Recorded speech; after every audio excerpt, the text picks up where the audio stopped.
भारत की धरती पर चीता लौट आए हैं। और मैं ये भी कहूंगा कि इन चीतों के साथ ही भारत की प्रकृति प्रेमी चेतना भी पूरी शक्ति से जागृत हो उठी है।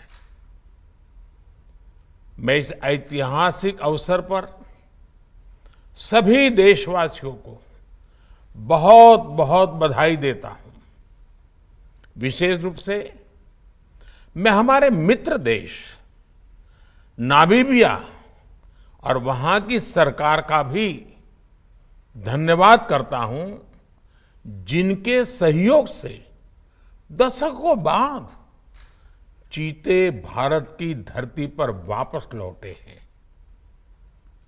मुझे विश्वास है ये चीते न केवल प्रकृति के प्रति हमारी जिम्मेदारियों का बोध कराएंगे, बल्कि हमारे मानवीय मूल्यों और परंपराओं से भी अवगत कराएंगे।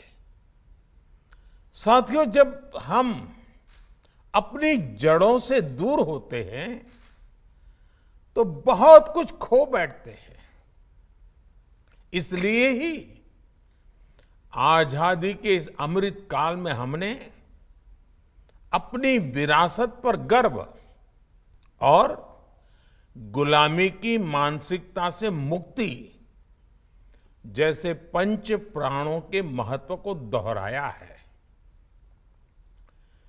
पिछली सदियों में हमने वो समय भी देखा है जब प्रकृति के दोहन को शक्ति प्रदर्शन और आधुनिकता का प्रतीक मान लिया गया था।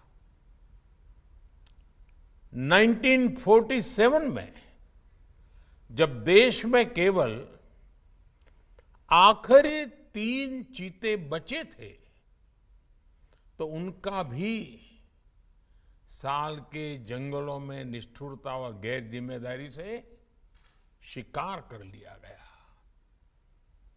ये दुर्भाग्य रहा कि हमने 1952 में चीतों को देश से विलुप्त तो घोषित कर दिया, लेकिन उनके पुनर्वास के लिए दशकों तक कोई सार्थक प्रयास नहीं हुआ।